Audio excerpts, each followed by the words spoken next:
Hi friends, आज हम लोग शुरू करने वाले हैं केमिस्ट्री। ठीक है, चलिए।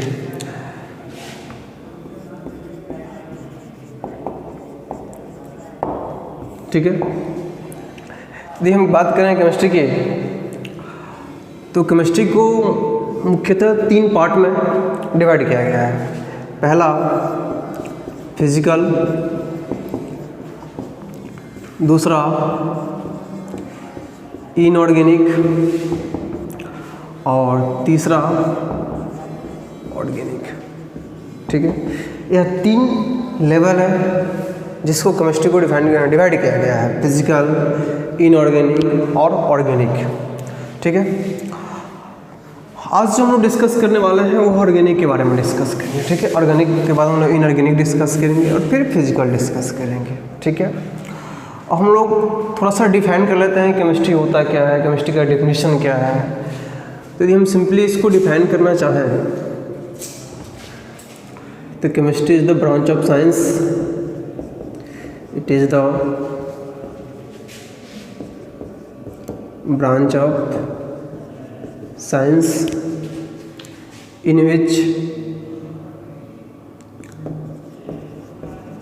in which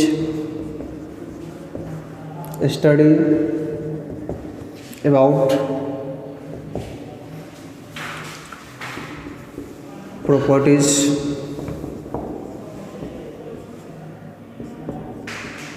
structure and composition of matter. ठीक है, यानी कि साइंस की वैसी ब्रांच जिसके अंतर्गत मैटर के कंपोजिशन, स्ट्रक्चर और उसके प्रॉपर्टीज के बारे में स्टडी कर सके, उसी को हम लोग केमिस्ट्री बोलते हैं। ठीक है, केमिस्ट्री को एक और तरीके से हम डिफाइन कर सकते हैं, chemistry is the science of molecule, chemistry is the science of molecule. ठीक है, या केमिस्ट्री को आप लोग सुने ही होंगे, मान लो कि कई बार हम लोग आपस में बात करते हैं तो बोलते हैं जैसे कि ए नामक कोई व्यक्ति और कोई बी है, तो हम लोग क्या बोलते हैं कि ए और बी के बीच फ्रेंडशिप अच्छी है, या उसी को हम बोलें कि ए और बी के बीच अट्रैक्शन अच्छी है, या हम बोलें कि ए और बी के बीच अच्छी केमिस्ट्री है, अच्छी बॉन्डिंग है। डेट आर कॉल्ड, ये भी एक तरीका है डिफाइन करने का, यानी कि हम कह सकते हैं कि attraction of 2 people are called chemistry. ठीक है, तो हम लोग ऐसे भी डिफाइन इसको कर सकते हैं, कोई दिक्कत नहीं है। खैर, हम लोग अपने टॉपिक पे आते हैं, हम लोग बात करेंगे ऑर्गेनिक की कि ऑर्गेनिक क्या होता है। आइए, ऑर्गेनिक केमिस्ट्री। तो देखिए यहाँ पे हम 3 वर्ड लिखे हुए हैं, प्रॉपर्टीज, स्ट्रक्चर और कंपोजिशन। और हमारा फिजिकल का जो, ऑर्गेनिक का जो और ऑर्गेनिक है। ठीक है, तो केमिस्ट्री जो 3 है, फिजिकल, इनऑर्गेनिक और ऑर्गेनिक, और यहाँ भी 3 चीज़ें, प्रॉपर्टीज, स्ट्रक्चर और कंपोजिशन। ठीक है, तो जो हम मैटर का या कंपाउंड का जो स्ट्रक्चर डिस्कस करेंगे वो ऑर्गेनिक में। ठीक है, और मैटर का जो प्रॉपर्टीज डिस्कस करेंगे हम लोग वो फिजिकल में, और मैटर का जो कंपोजिशन डिस्कस करेंगे वो इनऑर्गेनिक में। तो यदि हम ऑर्गेनिक केमिस्ट्री को डिफाइन करना चाहें तो हम लिख सकते हैं कि in which study about structure of matter. ठीक है, लेकिन जब मॉडिफाई हुआ तो इसमें हम लोग इसको अलग तरीके से डिफाइन किया है। क्या इसको हम कह सकते हैं the branch of chemistry in which study about carbon and its derivatives। ठीक है, यानी कि केमिस्ट्री की वैसी ब्रांच जिसमें हम लोग कार्बन और उसके डेरिवेटिव्स के बारे में अध्ययन करते हैं, स्टडी करते हैं। सवाल ये रहा कि कार्बन क्या है और इट्स डेरिवेटिव्स का मतलब क्या होता है। तो कार्बन बोले तो कार्बन हमारा क्या है, एक एलिमेंट है, एक एटम है, और एंड इट्स डेरिवेटिव्स मतलब उससे रिलेटेड कंपाउंड, उसी को हम डेरिवेटिव्स बोलते हैं। ठीक है, थोड़ा सा हम लोग कार्बन वर्ड आया है तो कार्बन के बारे में डिस्कस कर लेते हैं। कार्बन, आपको पता है कि जो कार्बन होता है इसका जो सिंबल होता है वह C होता है। कार्बन का जो एटॉमिक नंबर होता है, इस एटॉमिक नंबर का हम लोग शॉर्ट में Z बोलते हैं, 6 होता है। कार्बन का जो वैलेंस इलेक्ट्रॉन होता है और 4 होता है।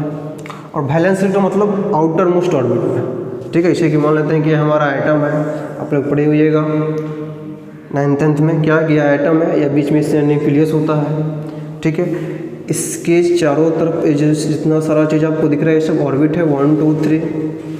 तो ये आउटर मोस्ट ऑर्बिट में जितना इलेक्ट्रॉन होगा, जैसे कि यहाँ पे 1 2 3, और अच्छे से इसको दिखाना चाहें तो 1 2 3, यानी कि जो तीसरा है इसको हम बोलते हैं outer most orbit, outer most orbit. हालांकि कार्बन के केस में, कार्बन के टर्म में 6 होता है, तो यहाँ पे 2 और इसका आउटर मोस्ट ऑर्बिट तो यही हो गया 4, तो इसका वैलेंस इलेक्ट्रॉन कितना हो गया 4। वैलेंसी की बात करें तो इसका वैलेंसी भी होता है 4। वैलेंसी क्या होता है, तो capacity of bond, capacity of bond या number of capacity of bond. चलिए तो हम लोग वैलेंसी को डिस्कस कर लेते हैं थोड़ा सा यहीं पे। वैलेंसी, तो वैलेंसी को यदि हम कहें तो हम कह सकते हैं number of capacity of bond, capacity यहाँ पे और अच्छे से लिख लें कैपेसिटी ऑफ बॉन्ड या number of formation of bond. ठीक है, वैलेंसी 4 मतलब है कि कार्बन जो है आपका, carbon always form 4 bond. Carbon की वैलेंसी 4 होती है, मतलब कार्बन हमेशा 4 बॉन्ड बनाता है, 4 से अधिक बॉन्ड कार्बन नहीं बनाएगा। चलिए, और यदि हम आगे बात करें तो इसके कंपाउंड में ही बात करेंगे। थोड़ा सा हम लोग बात कर लेते हैं कि केमिस्ट्री के फादर्स कौन है, ऑर्गेनिक केमिस्ट्री के फादर्स कौन है, तो आइए डिस्कस कर लेते हैं थोड़ा सा यहाँ पे जानकारी के लिए। किसी एग्जाम में पूछा नहीं जाता है, टेंशन नहीं लेना है। चलिए, यदि हम बात करें फादर ऑफ केमिस्ट्री की, तो फादर ऑफ केमिस्ट्री हम लोग बोलते हैं लेबोइजर साहब। यदि हम बात करें मॉडर्न फादर ऑफ केमिस्ट्री,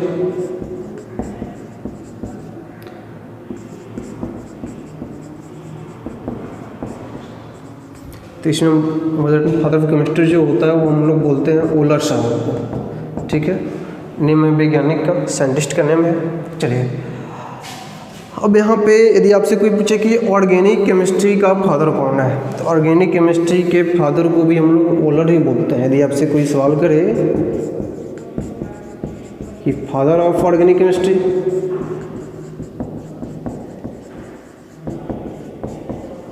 तो इसका भी नेम हो जाएगा ओलर। आखिर ओलर को फादर ऑफ ऑर्गेनिक क्यों कहा जाता है, हम लोग आगे डिस्कस करेंगे। चलिए, तो हम लोग ऑर्गेनिक केमिस्ट्री में डिस्कस करेंगे सबसे पहले ऑर्गेनिक कंपाउंड के बारे में। ठीक है, ऑर्गेनिक कंपाउंड। ठीक है, ऑर्गेनिक कंपाउंड जानने से पहले हम लोग समझेंगे कि कंपाउंड क्या होता है। ठीक है, जब कंपाउंड आप समझ जाओगे, ऑर्गेनिक कंपाउंड का समझना आसान होगा। तो सिंपली कंपाउंड आप लोग बचपन से ही पढ़ते हो, 9th 10th में पढ़े हुए इस चीज़ को। ठीक है, कि 2 या मोर देन 2 मेटल्स को एक डिफिनिट रेशियो में मिक्सचर कर दें, डिफिनिट रेशियो में मिला दें, उससे बने सॉल्यूशन को हम लोग कंपाउंड बोलते हैं। ठीक है, चलिए अभी हम बात करते हैं ऑर्गेनिक कंपाउंड की। तो ऑर्गेनिक कंपाउंड को सबसे पहले लेबुजियर साहब ने डिफाइन किया था। ठीक है, लेबुजियर, अकॉर्डिंग टू लेबुजियर्स, जिनको हम फादर ऑफ केमिस्ट्री बोलते हैं, इन्होंने क्या कहा, दोज कंपाउंड, या इसको हम ऐसे लिखना, हाँ ठीक है लिख सकते हो, दोज कंपाउंड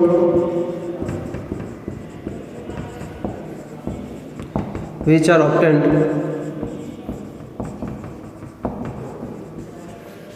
from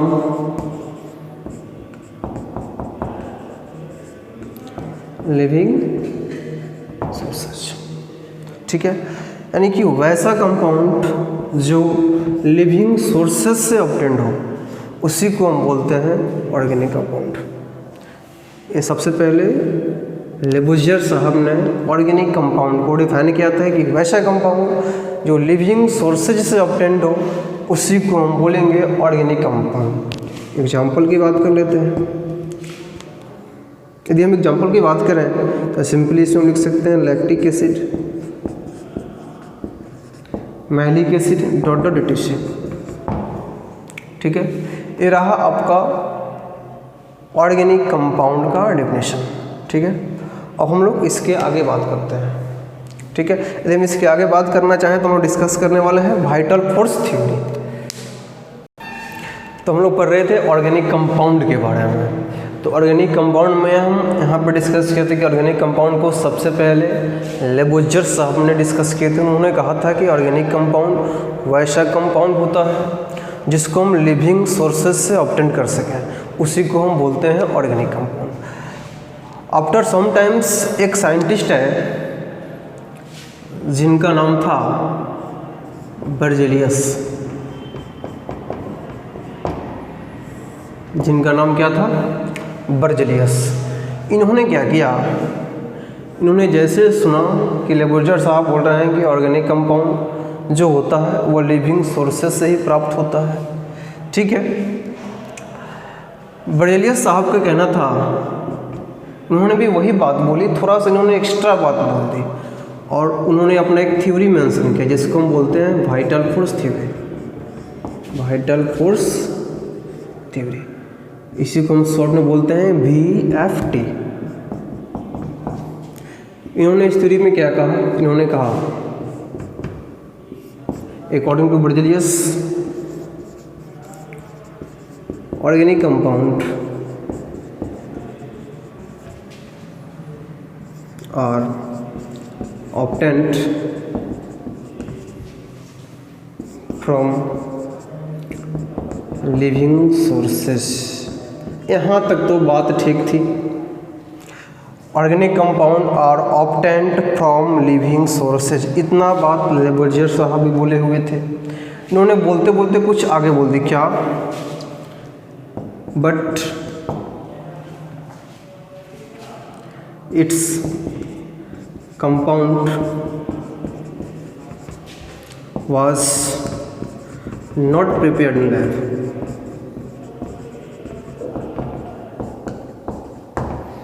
बट इस कंपाउंड को हम लैब में प्रिपेयर्ड नहीं कर सकते, यानी कि और अच्छा से कहना चाहें तो its compound was not prepared artificially. एक ही बात है। चलिए, तो जैसे बात उन्होंने कहा तो उसके ठीक बाद एक साइंटिस्ट है जिनका नाम था ओलर। ओलर ने क्या किया, तो यहाँ पर अच्छा से हम लिखना चाहिए, after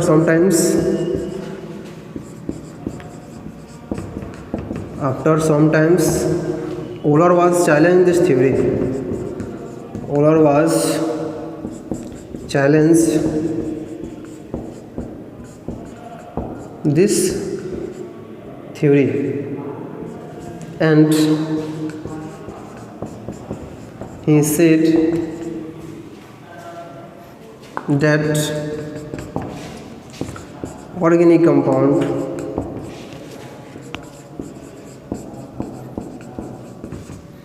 are also prepared in lab. जब कुछ समय बीता तो ओलर नाम के एक वैज्ञानिक ने क्या कहा, उन्होंने कहा कि ऑर्गेनिक कंपाउंड को हम लैब में भी बना सकते हैं। देखो इस कहानी को समझिए। सबसे पहले ऑर्गेनिक कंपाउंड को लेबोजियर साहब ने डिफाइन किया है। तो उन्होंने सिंपली क्या कहा था कि ऑर्गेनिक कंपाउंड जो होता है वो लिविंग सोर्सेज से ऑब्टेंट होता है। लिविंग सोर्स मतलब सजीव, लिविंग सोर्सेज से ऑब्टेंट होता है। उन्होंने एग्जाम्पल भी दे दिए। बर्जेलियस साहब आए कुछ समय बाद, उन्होंने क्या कहा, उन्होंने भी वही बात बोली कि organic compound are obtained from living sources. यहाँ तक बात वही थी जो लेबोजियर साहब बोले थे, बर्जेलियस भी वही बोले, लेकिन उन्होंने बोलते बोलते क्या बोल दिए, but its compound was not prepared in lab. ठीक है, लेकिन इस कंपाउंड को हम लैब में प्रिपेयर्ड नहीं कर सकते हैं। और ये सारी बात ओलर साहब को सुनाई दे रहा था। उनको जैसे पता चला कि तुरंत उन्होंने चैलेंज कर दिया इस थ्योरी पे, और क्या बोला कि नहीं ऐसा बात नहीं है, हम इसको लैब में भी प्रिपेयर्ड कर सकते हैं। जब ये बात ओलर साहब बोले तब इनसे कहा गया कि ठीक है तो आप बना कर दिखाइए। तो उन्होंने क्या किया कि अमोनियम साइनेट लिया। यहाँ से हम लोग यहाँ चलते हैं देखिए, ठीक है। उन्होंने क्या किया कि अमोनियम साइनेट लिया, NH4CnO। बहुत सारे एक्सपेरिमेंट करने के बाद, ठीक है, काफ़ी लॉन्ग टाइम एक्सपेरिमेंट, ठीक है, बहुत लंबे समय एक्सपेरिमेंट करने के बाद उन्होंने एक अमोनियम साइनेट नामक कंपाउंड लिया जिसको हम बोलते हैं NH4CnO। इसी को बोलते हैं अमोनियम। यह एक इनऑर्गेनिक कंपाउंड है, इनऑर्गेनिक कंपाउंड। उन्होंने क्या किया कि अमोनियम साइनेट को गर्म किया। जैसे अमोनियम साइनेट को गर्म किया तो उनको प्राप्त हो गया NH2CO NH2, जो कि आपका है यूरिया। और यूरिया तो आपका ऑर्गेनिक कंपाउंड है। इसके पहले हम लोग एग्जाम्पल में डिस्कस किए थे इसको। यूरिया आपका कैसा कंपाउंड है, ऑर्गेनिक कंपाउंड है, ठीक है। तभी से इस ओलर नाम के वैज्ञानिक जो थे, इन ओलर को फादर ऑफ मॉडर्न केमिस्ट्री और फादर ऑफ ऑर्गेनिक केमिस्ट्री की दर्जा मिली। हालांकि इसके लिए इनको नोबेल पुरस्कार से भी सम्मानित किया गया है, ठीक है। तो यदि हम बात करें, आपसे सवाल पूछता है कि सबसे पहले कौन सा ऐसा ऑर्गेनिक कंपाउंड है जिसको लैब में प्रिपेयर किया गया था, तो इसका आंसर क्या होगा, यूरिया। यदि पूछ दे कि कौन किया था तो उसका नाम है ओलर। चलिए तो इसको नोट कीजिए, फिर हम आगे चलते हैं। चलिए तो हम लोग ऑर्गेनिक कंपाउंड को डिफाइन कर चुके थे, ठीक है। अब हम लोग बात करते हैं कि ऑर्गेनिक कंपाउंड को कितने तरह से क्लासिफाई किया गया है, ठीक है। तो डालिएगा heading, classification of organic compound. Classification of organic compound. यदि हम क्लासिफिकेशन की बात करें तो ऑर्गेनिक कंपाउंड को सबसे पहले दो तरह से डिवाइड किया गया है। पहला ओपन चेन,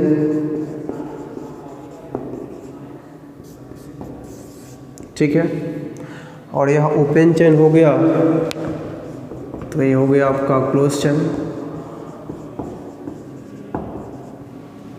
ठीक है। इसी ओपन चेन को हम कहते हैं एसाइक्लिक कंपाउंड। इसी को हम लोग एक और नाम से जानते हैं, aliphatic compound. Aliphatic compound. Close chain की बात कर लेते हैं। क्लोज चेन को ही हम लोग एक और नाम से जानते हैं, इसको हम बोलते हैं रिंग चेन।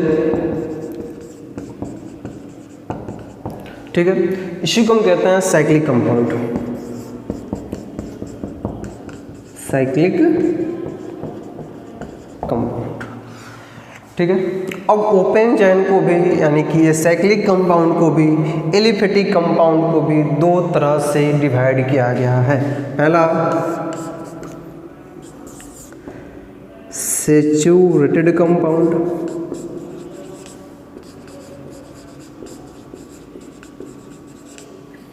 और दूसरा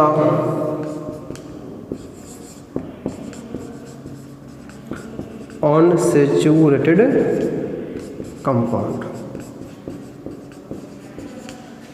ठीक है, क्लोज चेन को भी सबसे पहले दो तरह से डिवाइड किया गया। पहला होमोसाइक्लिक कंपाउंड और दूसरा हेटेरोसाइक्लिक कंपाउंड। ठीक है, होमोसाइक्लिक को भी दो तरह से कैटेगराइज किया गया है। पहला एलिसाइक्लिक और दूसरा एरोमेटिक, और हेटेरो को भी दो तरह से, पहला एलिसाइक्लिक और दूसरा एरोमेटिक। ठीक है, सवाल ये रहा है कि ओपन चेन क्या है। ठीक है, एसाइक्लिक कंपाउंड क्या है, इसे एक ही चीज़ है, बस हम उसको रिलेट कर देंगे। फिर सैचुरेटेड क्या है, अनसैचुरेटेड क्या है, फिर क्लोज चेन क्या है, उसी को रिंग बोलते हैं, साइक्लिक कंपाउंड बोलते हैं। होमोसाइक्लिक क्या है, हेटेरोसाइक्लिक क्या है, एलिसाइक्लिक क्या है, एरोमेटिक क्या है। यहाँ भी एलिसाइक्लिक और एरोमेटिक, देखो ध्यान रहे कि ये एलिसाइक्लिक और एरोमेटिक इसका पार्ट है और हेटेरोसाइक्लिक, एलिसाइक्लिक, एरोमेटिक इसका पार्ट है।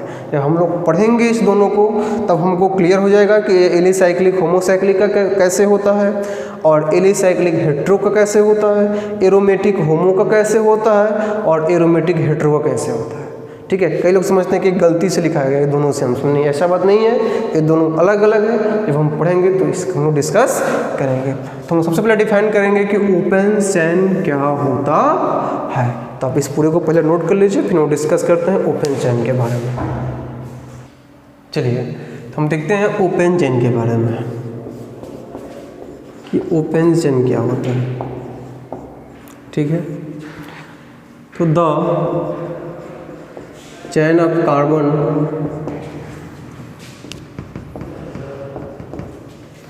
in which one carbon attached to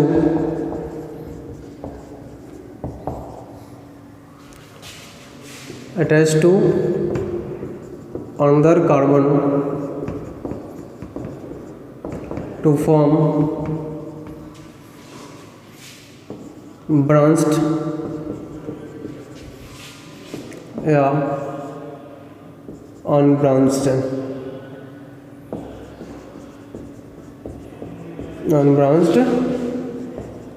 chain, यानी कि कार्बन का वैसा चेन जिसमें एक कार्बन किसी अन्य कार्बन से किसी अन्य से अटैच होते हुए ब्रांच या अनब्रांच चेन का फॉर्मेशन करे। ठीक है, तो सवाल ये रहा कि ब्रांच्ड और अनब्रांच्ड क्या है। ठीक है, तो आइए डिस्कस कर लेते हैं हम लोग। यदि हम बात करें अनब्रांच चेन की,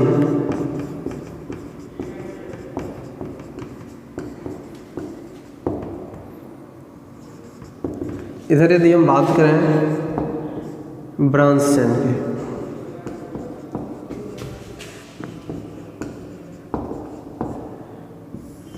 ठीक है, अनब्रांच चेन, इधर हो गया आपका ब्रांच चेन। तो देखिए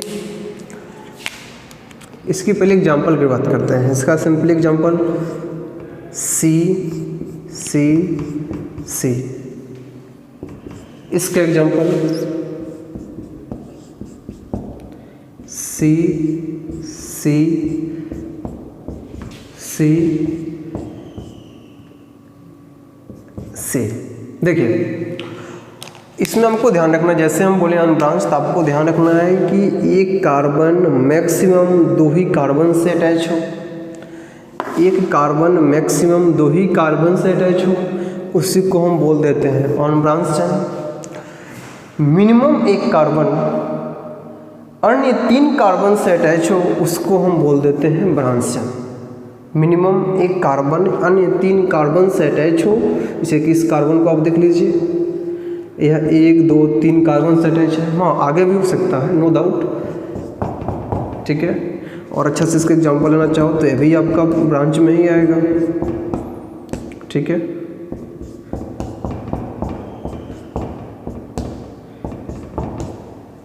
बस ध्यान रखना है, मेरे कहने का मतलब है यदि आपका कार्बन 2 ही कार्बन से जुड़ा हुआ है किसी चैन में, तो वह अनब्रांच चैन है, ठीक है। इसमें ध्यान रखना होगा कि एक कार्बन, मिनिमम एक कार्बन यदि किसी अन्य 3 कार्बन से अटैच है, किसी अन्य कार्बन तो 4 ही बॉन्ड बनाता है, 4 से अटैच हो गया तो हम इसको बोल देते हैं ब्रांच चैन। देखो यहाँ पे यदि हम और अच्छे से इसको समझने की कोशिश करें तो ओपन चैन है। ओपन का मतलब होता है खुला। कहने का मतलब है कि देखो तो ये कहीं से बंद आपको दिखाई दे रहा है, हर जगह से पूरा ओपन है, खुला है।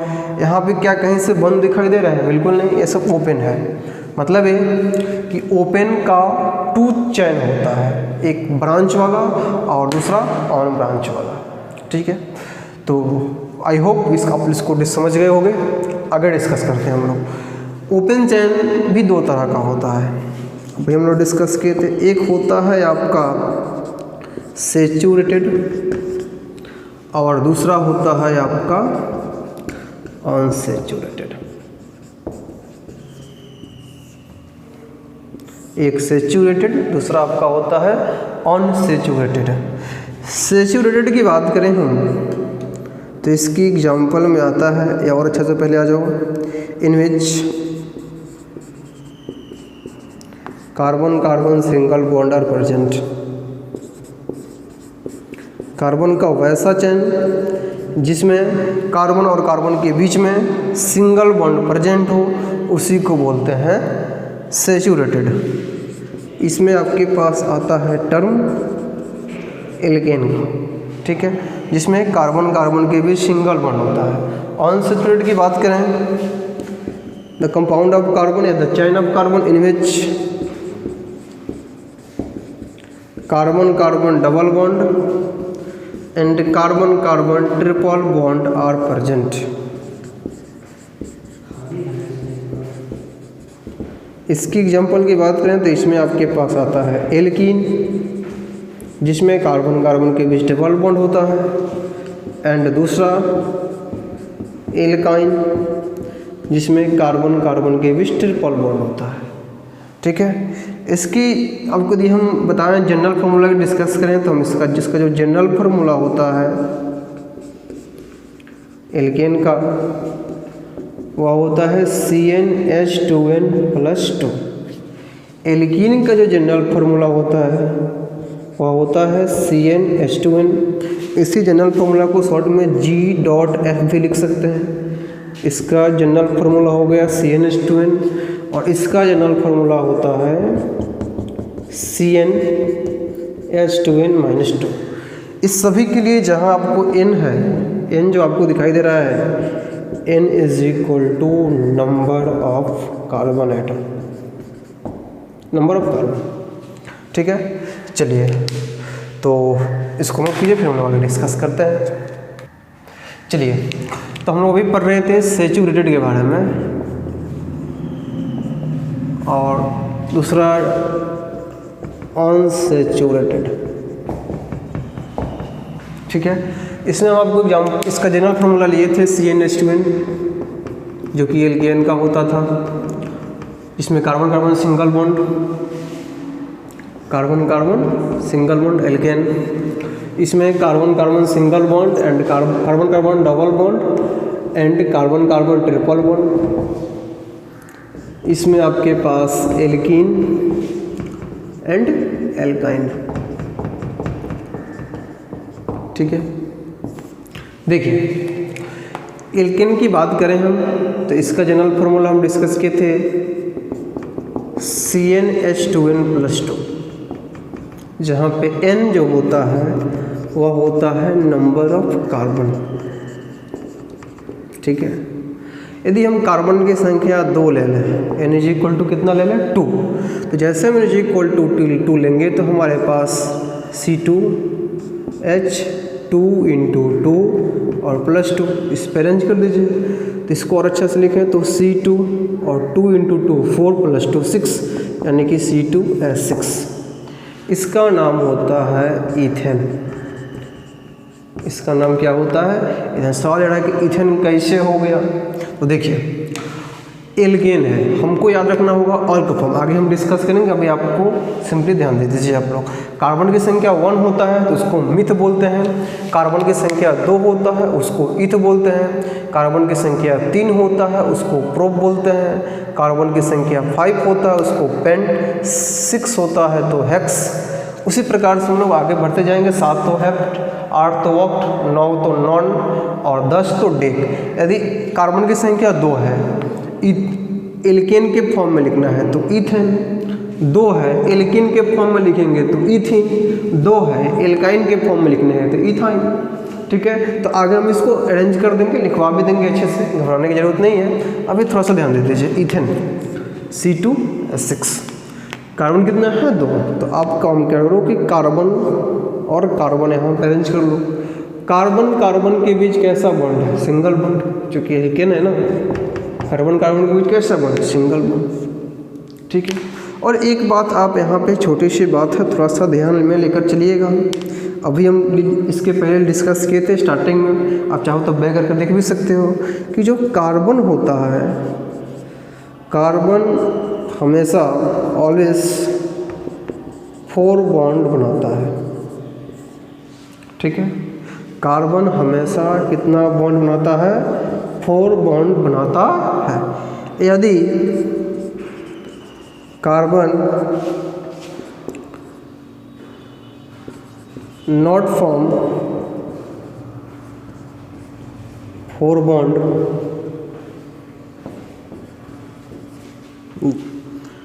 then on where hydrogen is silent, यदि कार्बन 4 बॉन्ड नहीं बनाया है तो वहाँ पर हाइड्रोजन साइलेंट है। इस बात को आपको हमेशा याद रखना है, ध्यान रखना होगा। कार्बन 4 बॉन्ड बनाता है, यदि कार्बन 4 बॉन्ड नहीं बनाया है तो वहाँ पे अपने मन से हाइड्रोजन को रखना होगा। जैसे कि यहाँ पे कार्बन की संख्या 2 है तो कार्बन कार्बन हम ले लिए, हमको पता है कि बात एल्केन की हो रही है तो कार्बन कार्बन के बीच सिंगल बॉन्ड, इसको भी अरेंज कर दिए। आपको पता है कि कार्बन बनाता कितना है? 4 बॉन्ड। देखो तो यह कार्बन इससे तो 1 बॉन्ड बना लिया है और 3 बॉन्ड की ज़रूरत है इसको, तो हम यहाँ पे 3 हाइड्रोजन जोड़ देंगे। देखिए 1 2 3, कार्बन 4 बॉन्ड बना लिया। सेम कहानी यहाँ भी, 1 2 3 और 1 4। इसी को आप लिख सकते हैं CH3, इसी को आप एक साथ C2H6 भी लिख सकते हो, कोई दिक्कत नहीं है। ठीक है, तो ये हो गया एल्केन का पार्ट। क्लियर। बात कर लेते हैं हम एल्केन की, सेम कहानी है, ध्यान रखना होगा चीज़ को। थोड़ा सा हम यहाँ पे लिख देते हैं। यदि कार्बन की संख्या 1 है तो मिथ, कार्बन की संख्या 2 तो इथ, कार्बन की संख्या 3 तो प्रोप, कार्बन की संख्या 4 तो ब्यूट, कार्बन की संख्या 5 तो पेंट, 6 तो हेक्स। आगे हम इसकी चर्चा करेंगे, ठीक है, घबराने को नहीं है। अभी हम इसको समझाना है इसलिए वहाँ पे थोड़ा सा अरेंज कर दिए हैं। एल्केन की बात करते हैं। अभी हम इसका जनरल फार्मूला लिखे थे CnH2n। एल्काइन का जनरल फार्मूला लिखे थे CnH2n-2, राइट। जहाँ पे n is equal to number of carbon है तो एक काम करते हैं, यहाँ भी n इज इक्वल टू हम 2 लेते हैं। आपको पता है कि एल्कीन मतलब carbon carbon double bond, alkyne मतलब कार्बन कार्बन ट्रिपल बॉन्ड। जैसे हम कार्बन की संख्या 2 लेते हैं तो यह निकल के आता है C2H4। यहाँ पे कार्बन की संख्या 2 लेते हैं तो C2 और H2 × 2 - 2 मतलब है कि C2 और 4 - 2 यानी कि 2, राइट। अब देखो कि कार्बन की संख्या यहाँ पे 2 है और हाइड्रोजन कितना है 4 है। कुछ सोचना नहीं है, बस आप इतना ध्यान में रखोगे कि एल्कीन की बात हो रही है तो कार्बन 2 है तो कार्बन दे दो, कार्बन कार्बन के बीच डबल बॉन्ड है, बात एल्कीन की हो रही है, दे दीजिए। और सोचो, हम अभी लिखे थे यहाँ पे कार्बन ऑलवेज 4 बॉन्ड फॉर्म्ड, यदि कार्बन 4 बॉन्ड नहीं बनाया हुआ है तो अनवेयर हाइड्रोजन इज साइलेंट। अब देखो कार्बन कार्बन के भी डबल बॉन्ड है, एक कार्बन 4 बॉन्ड बनाता है। देखिए तो क्या यह कार्बन 4 बॉन्ड बनाया हुआ है? बिल्कुल नहीं, ये 2 ही बॉन्ड बनाया हुआ है। इससे 2 और चाहिए तो 2 हाइड्रोजन दे देंगे। इस कार्बन को भी वैसे ही, इसी को आप लिख सकते हो CH2 डबल बॉन्ड CH2, इसी को एक साथ C2H4 भी लिख सकते हो, ठीक है। चलिए इसकी नाम की बात कर लेते हैं। इसका नाम होता है ईथीन। जैसे कि कार्बन की संख्या 2 तो क्या बोलते हैं इथ। यदि हम एल्केन के फॉर्म में लिखें तो ईथेन, यदि हम एल्कीन के फॉर्म में लिखें तो क्या हो गया ईथीन। ठीक उसी प्रकार से C2H2 इसके नाम की बात कर लेते हैं पहले, तो उसी प्रकार से यह क्या बन जाएगा इथाइन, ठीक है। यहाँ भी कार्बन की संख्या कितना है 2 है तो कार्बन की संख्या 2 दे दीजिए।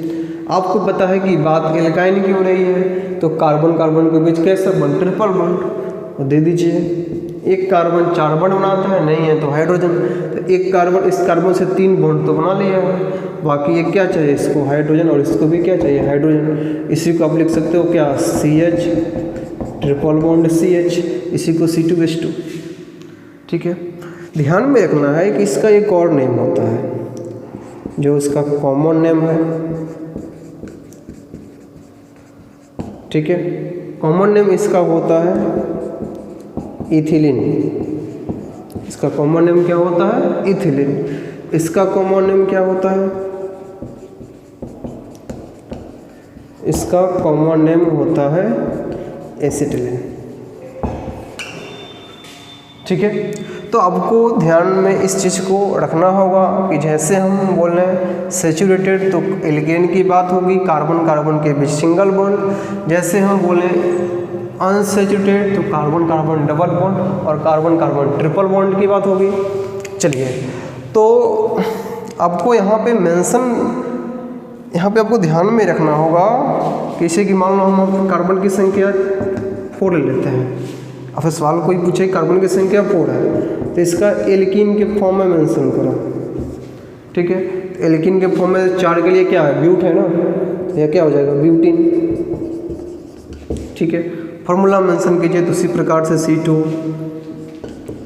और C4H8 स्ट्रक्चर बना सकते हो। देखो कार्बन की संख्या 4 है, 1 2 3 4, ठीक है। कार्बन कार्बन के बीच सिंगल बॉन्ड दे दीजिए। बात एल्कीन हो रही है तो कहीं पे डबल बॉन्ड भी होगा। एक कार्बन 4 बॉन्ड बनाता है, नहीं है तो हाइड्रोजन चाहिए। एक कार्बन यहाँ पे एक ही बॉन्ड मतलब 3 हाइड्रोजन, यहाँ पे H H H, यहाँ पे 2 हाइड्रोजन 2 बनाया हुआ है, यहाँ पे 2 और 1 3, यहाँ पे 1 हाइड्रोजन, यहाँ पे भी 2, यहाँ पे 2 हाइड्रोजन। इसी को आप लिख सकते हो CH3 CH2 CH double bond CH2, एक ही बात है। चलिए उसी प्रकार से यदि हम कार्बन की संख्या 5 ले लें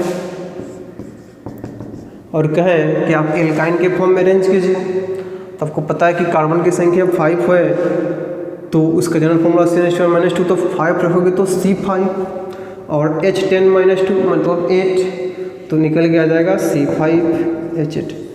कार्बन की संख्या 5 लिख दीजिए और कहीं पे भी ट्रिपल बॉन्ड अरेंज कर दीजिए। मान लेते हैं हम यहीं पे कर दिए, बाकी जगह सिंगल बॉन्ड और हाइड्रोजन को उस हिसाब से अरेंज कर दीजिए।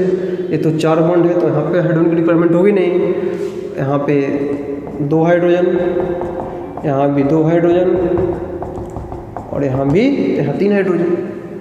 इसी को आप लिख सकते हो CH triple bond CH2 CH2 और CH3, ठीक है, चलिए। तो यदि हम आपसे सवाल पूछें कि ईथेन क्या है, सिंपली ये आपसे हम सवाल पूछें कि ईथेन क्या है, तो सबसे पहले ईथेन ऑर्गेनिक कंपाउंड है। ईथेन कैसा कंपाउंड है? ऑर्गेनिक कंपाउंड है। और अच्छे से पूछें ईथेन कैसा कंपाउंड है, तो ईथेन ऑर्गेनिक में भी कैसा है? सैचुरेटेड है। यदि हम कहें कि ईथीन कैसा है, तो ऑर्गेनिक है। ऑर्गेनिक है उसके बाद कैसा है? अनसैचुरेटेड है। यदि हम कहें कि इथाइन कैसा है, तो पहले ऑर्गेनिक है उसके बाद कैसा है? अनसैचुरेटेड है। या कहें एसिटिलीन, तो एक ही बात है, इसी का कॉमन नाम होता है, इसका कॉमन नाम इथिलीन होता है। कई बार एग्जाम में डायरेक्ट सवाल पूछता है कि which of the following are ethylene, which of the following are acetylene. तो आपको ध्यान रखना होगा इस फॉर्मूले को कि C2H4 को इथिलीन बोलते हैं कॉमन नेम में, और C2H2 को एसिटिलीन बोलते हैं। ठीक है, तो आज हम लोग डिस्कस कर लिए पूरे ओपन चैन के बारे में। आप इसको नोट कीजिए, जहाँ दिक्कत हो उसको आप कमेंट बॉक्स में इंटर कीजिए, सारे परेशानियों को हम उसको डिस्कस करेंगे, कोशिश करेंगे कि आपको उसका रिप्लाई मिले। और हम लोग अगले क्लास में डिस्कस करेंगे ओपन चैन के बारे में। थैंक यू, इसको नोट करें।